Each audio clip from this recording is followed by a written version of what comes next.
दुनिया का हर आदमी सुख से जीना चाहता है। ये उसकी मूल प्रवृत्ति है, ये उसकी मूल इंस्पिरेशन है, मूल प्रेरणा है, जिसको वो बायकाट नहीं कर सकता,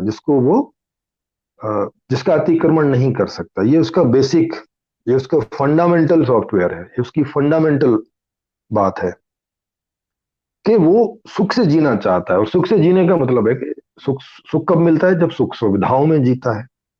और सुख सुविधाएं पैदा करनी पड़ती हैं, जंगल में नहीं मिलती।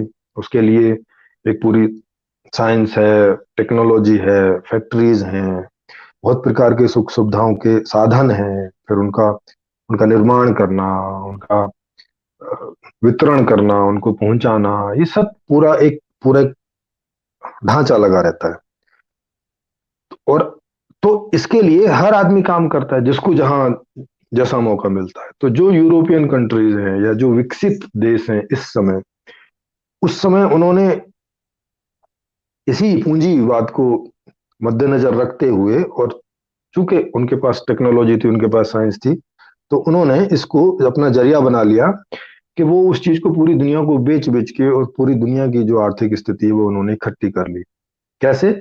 वैसे ही जैसे एक देश में एक आदमी बाकियों का शोषण करके कर लेता है। जैसे अभी आपने देखा होगा कि अभी कुछ समय पहले तक अंबानी नंबर वन थे भारत में, अभी अडानी हो गए। और अडानी नंबर वन हो गए केवल 7 साल के अंदर ही। 7 साल के अंदर आखिर कोई आदमी ऐसा क्या काम कर सकता है जो देश का नंबर वन अमीर आदमी बन जाए? क्या कर सकता है ऐसा? मेहनत में क्या कर लेगा? कुछ भी नहीं। कोई ऐसा तरीका नहीं है। लेकिन ऐसे बहुत सारे तरीके हैं कि जिनका उपयोग करके, नेताओं को मिला के, ये करके वो करके, ऐसे कई सारे तरीके हैं, अपने अपने फेवर में नियम बना के सारे काम खुद लेके उसमें खुद, तो ऐसे करके आदमी दिन दूनी रात चौगनी अपनी इनकम बढ़ाते रह सकता है। वो भी पेंडेमिक के दौर में, मतलब जब सबके धंधे ठप है तब है ये। अगर ये नहीं होता तब तो और भी कितना जल्दी हो जाता। तो मोदी जी को उपनिवेशवाद दिखाई पड़ रहा है कहाँ? विकसित देशों के रूप में। वो अपने देश में नहीं देख रहे। क्या उनको नहीं पता चल रहा कि अपने देश में एक आदमी है जिसको खाने की रोटी की भी श्योरिटी नहीं है? वो रोटी भी सरकार की दी हुई भीख पे खाता है। और एक तरफ अडानी है जो भारत का नंबर वन अमीर आदमी है। यहाँ पे इनको कॉलोनियल सोच नहीं दिखाई पड़ रही है। यहाँ पे नहीं दिखाई पड़ रहा कि एक आदमी दूसरे आदमी का उपनिवेश है, माने एक तरह से दास है। उपनिवेश का मतलब है कि उसके अंतर्गत आता है, वो उसका दास है, उसके हिसाब से चलने को मजबूर है।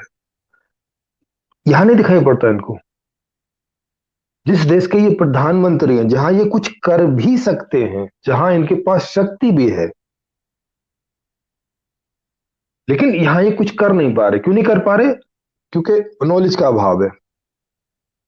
इन्हें लग रहा है कि ये सोच की प्रॉब्लम है, और भारत डेवलप नहीं कर पा रहा उनकी वजह से। ये सेम नहीं देख रहे हैं कि भारत का एक गरीब आदमी डेवलप नहीं कर पा रहा एक अडानी की वजह से, एक अंबानी की वजह से, और जो भी कोई 10% है, यहाँ नहीं इनको वो सेम सेम चीज दिख रही। हालांकि मैं ये आपको पहले वाले वीडियो में बता चुका हूं कि इसमें कोई अमीर आदमी या कोई गरीब आदमी इस बात के लिए रिस्पॉन्सिबल नहीं है, उत्तरदायी नहीं है जो भी हो रहा है। वो हो रहा है केवल गलत प्रकार की अर्थव्यवस्था के कारण। गलत प्रकार का जो अर्थशास्त्र जो पूरी दुनिया ने अडॉप्ट कर रखा है, ये उसकी वजह से हो रहा है। जैसे एक ही देश में एकदम निम्नतम गरीब आदमी है जिसको खाने खाने के वांदे हैं, और एकदम इतना अमीर आदमी है कि जो अपनी पूंजी को खूब लुटाए भी तो वो उसके जीवन काल में खत्म नहीं होने वाली है। इतनी धनराशि इकट्ठी कर ली है। ऑक्सफैम की रिपोर्ट के हिसाब से भारत में 73% जो इनकम है वो 1% की जेब में लगातार जा रही है।